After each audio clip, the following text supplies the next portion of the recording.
अस्सलाम वालेकुम dear students. आज जो हमारा डिस्कशन का टॉपिक है वो न्यूमेरिकल का नेक्स्ट पोर्शन है जिसे हम बोलते हैं कंप्यूटेशन ऑफ टैक्स पेएबल।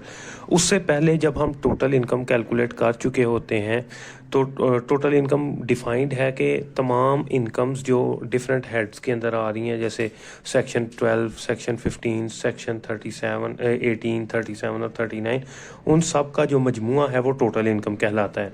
इसके बाद आ जाती हैं डिडक्शंस अलाउड। चूँकि गवर्नमेंट ने या समझ लें कि इनकम टैक्स ऑर्डिनेंस 2001 जो है वो सर्टन डिडक्शंस जो हैं वो आपकी टैक्सेबल इनकम में अलाउ करता है, तो वो उसमें से माइनस की जा सकती हैं आपकी टोटल इनकम में से। तो फिर हम उस नतीजे पे पहुंचते हैं जिसे बोलते हैं टोटल टैक्सेबल इनकम।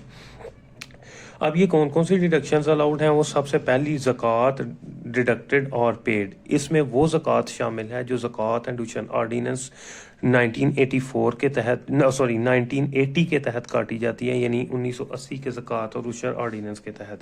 तो ये वो ज़कात है जो मुख्तलिफ इदारे काटते हैं, जैसे नेशनल सेविंग्स हो गया, बैंक अकाउंट्स में हमारे जो डिपॉजिट्स पड़े होते हैं, या उन पे जो प्रॉफिट कैलकुलेट किया जाता है 6 माह की बुनियाद पे या सालाना की बुनियाद पे, उन पे जो टैक्स ज़कात डिडक्ट होती है। या डिफेंस सेविंग सर्टिफिकेट की आप इनकैशमेंट करवाते हैं, तो अगर आपने एक फॉर्म होता है CZ50 वो नहीं दिया बैंक को, तो उस सूरत में बैंक आपकी ज़कात काटता है, तो वो जो ज़कात काटेगा वो डिडक्शन के तौर पे हमें अलाउ होगी।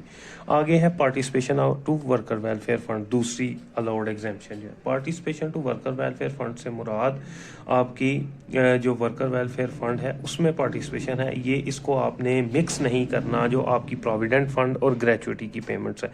ये स्पेशल एक वर्कर वेलफेयर फंड होता है, उसमें पार्टिसिपेशन की जाए तो वो डिडक्शन अलाउ है। आगे है donation to institutions approved by FBR and specified under clause 61 of second schedule. 61 second schedule basically deal करता है डिफरेंट किस्म की एग्जाम्पशन से। तो उसमें जो इदारे अप्रूव किए गए हैं 61 क्लास के तहत, आपको जब पेपर में ये क्वेश्चन आएगा तो ये एज इट इज़ लिखी होगी स्टेटमेंट, क्योंकि वो बहुत से मुख्तलिफ इदारे हैं जो जिनको अगर आप डोनेशन पे करते हैं तो वो आपको डिडक्शन अलाउ है। तो उस सूरत में आपने इसको दो चीज़ों को कंपेयर करना है। एक तो वो जो अमाउंट आपने डोनेशन की पे कर दी, और दूसरी वो चीज़ जो 30% आपने लेना है इस टोटल इनकम का। ठीक है, इस टोटल इनकम का 30% लेना है और उसको एक्चुअल अमाउंट से कंपेयर कर देना है। जब आप इसको कंपेयर कर चुके तो इसका मतलब ये होगा कि ये आपकी इन दोनों को कंपेयर करें, जो लेस होगा उसको आपने डिडक्शन में डाल देना है।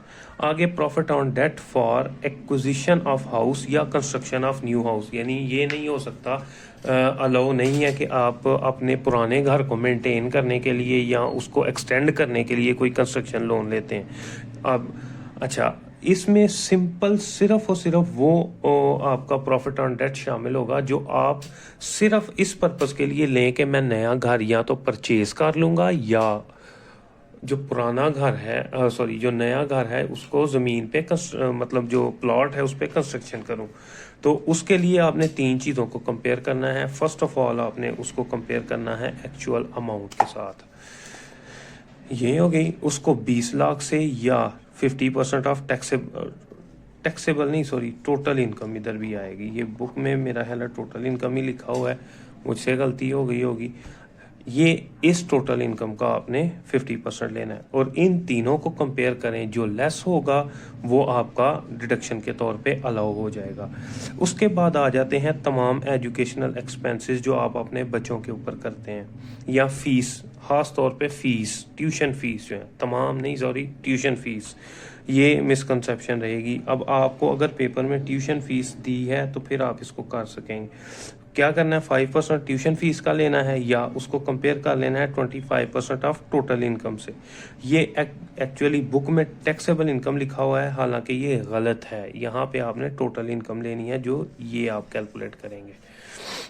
इसको आपने कंपेयर करना है 60,000 multiplied by number of children. अगर एक बच्चा है तो 1 से ज़रब कर देनी है, अगर 2 है तो 2 से, 3 है तो 3 से। तो अब इन तीनों को कंपेयर करें, जो लेस होगा उसकी आप एग्जाम्पशन इधर डिडक्शन क्लेम करेंगे। इन सारी एग्जाम्पशन डिडक्शंस को ऐड करें, ऐड करने के बाद आप उसको एक्चुअल टैक्स टोटल इनकम में से माइनस करें तो आपके पास आ जाती है actual taxable income.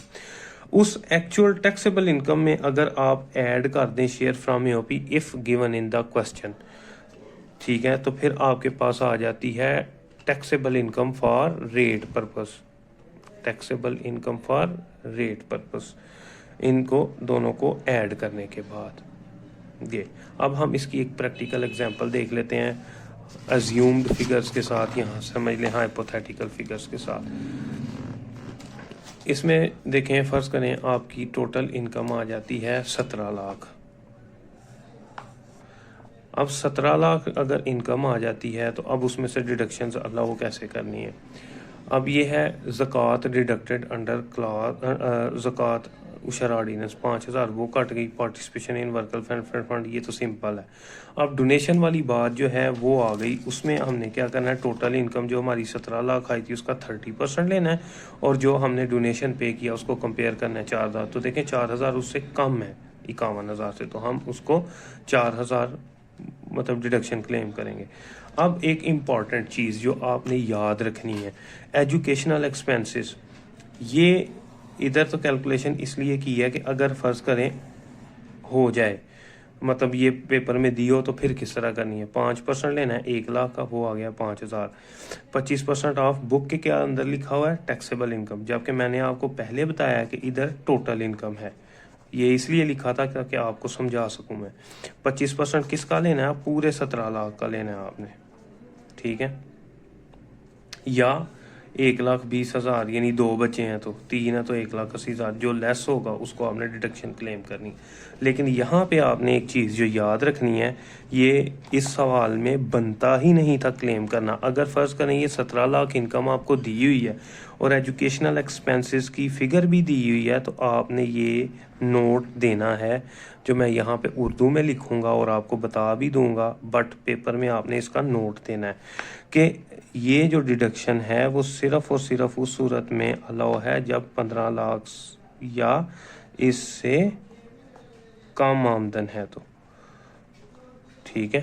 Deduction note आप देंगे, इसको आप इधर डिडक्शन क्लेम नहीं करेंगे बल्कि नोट देंगे, इसको लिख के ना इधर ऐसे सिंपली, तो इधर लिखेंगे एन, जो भी आपका नोट का नंबर बनता होगा, और पेपर में एंड पे जाके आप एक नोट लिखेंगे इस तरह से। फर्स्ट करें मैं इसको N1 ही कह देता हूँ, तो आप लिखेंगे कि deduction of educational expenses is allowed if income is less than rupees 1.5 million या 15 लाख। तो यहाँ तक हमारी जो आज की डिस्कशन है वो ख़त्म होती है। अब नेक्स्ट हम जो है वो इसकी कैलकुलेशन करेंगे कि ग्रॉस टैक्स किस तरह कैलकुलेट होना है और उसके बाद की कैलकुलेशंस किस तरह से हम कर सकेंगे।